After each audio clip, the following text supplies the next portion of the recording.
Today's first story is about a young woman from Saigon. She sent a message to share an experience she personally went through. This happened a few years ago.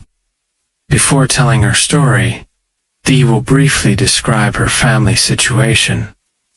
Her family originally had 4 members: her parents, her elder brother, and herself. Later, her parents constantly argued and eventually divorced. After the divorce, her father left, and she lived with her mother along with her elder brother. Her maternal family is of Chinese descent. Her mother owned 2 houses, one in District 2, which she rented out, and another in District 6, where the family lived upstairs and operated a foreign liquor store downstairs. Her mother's financial situation was stable, so she provided well for her 2 children. Later, her elder brother moved abroad and started his own family there, leaving her alone with her mother. Her father still lived in Saigon and would occasionally visit. Life was normal and peaceful until she reached 10th grade. One day, while hanging out with friends, she met a man named Ka, who was 5 years older. They connected well and became Facebook friends. Over time, they frequently messaged and had fun conversations, initially considering each other as just friends. Gradually, feelings developed, and they decided to date. Their relationship lasted several years. Ka often took her out, and the relationship became physical. By her second year of university, in March, they traveled to Dalat, but had a severe argument that ended in a breakup, ceasing all communication. 2 months after the breakup, in May, her mother suddenly passed away from meningitis. She was devastated and cried a lot. Her elder brother returned from abroad to attend the funeral. On the day of her mother's burial, she discovered she was pregnant. She was shocked and anxious, thinking, "I just lost my mother and now I'm pregnant while still studying. This baby must be Kaz, since I haven't been with anyone else since the breakup." Unsure whom to confide in, she messaged Ka, telling him she was pregnant. His response was shocking. "What? You're kidding, right? We broke up 2 months ago. Are you trying to blame me for this? Are you asking me to take responsibility?" She was furious and called him to explain that she had been with no one else, and the baby was over 2 months along. Ka insisted the baby wasn't his and claimed she should have an abortion.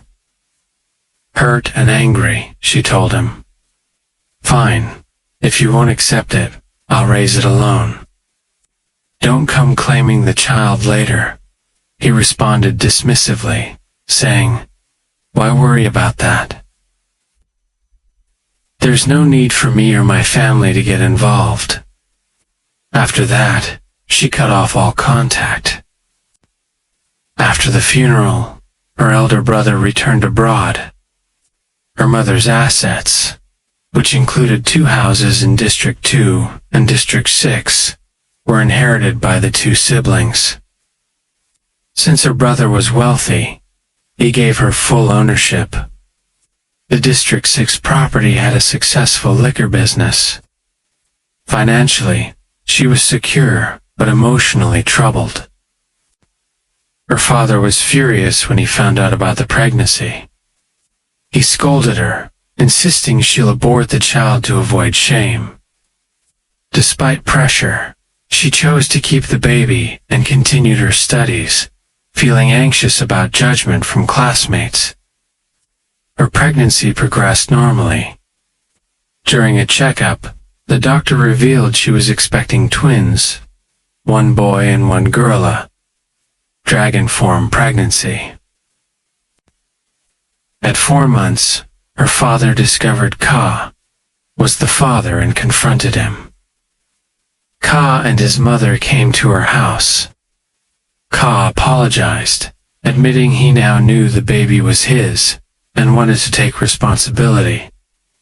However, his mother demanded that the boy be raised by their family and the girl remain with her.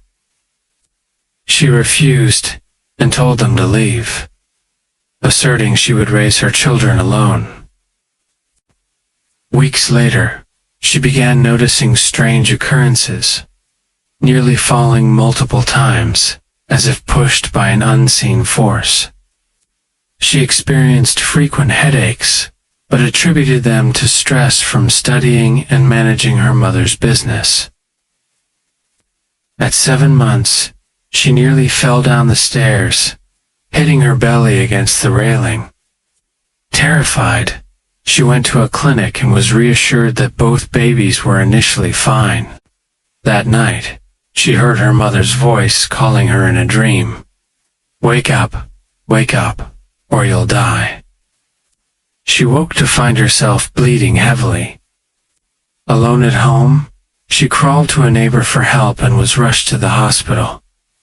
In the emergency room, she learned one baby, her daughter, had died, while her son survived in an incubator. CA arrived, claiming to be her husband, and signed the necessary papers for surgery. After surgery, she was devastated to learn her daughter had died. Ka came with the small coffin, crying and repeatedly apologizing. He confessed, "It's my fault your baby died. My mother hired a sorcerer to curse you, hoping you would die during childbirth so they could take your children. I didn't take it seriously, but now your daughter is gone." She was furious and rejected him completely. She was discharged from the hospital, and her son remained in the incubator for 2 months. To protect herself and her child, she consulted her maternal relative, Ong Ba, who understood spiritual matters. He revealed that a demon had been sent to harm her, but disobeyed the sorcerer, and only succeeded in harming the daughter. He gave her protective charms to ensure her safety.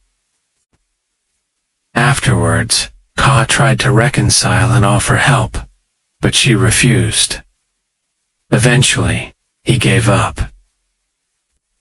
Her life stabilized, and she met her future husband, who pursued her sincerely.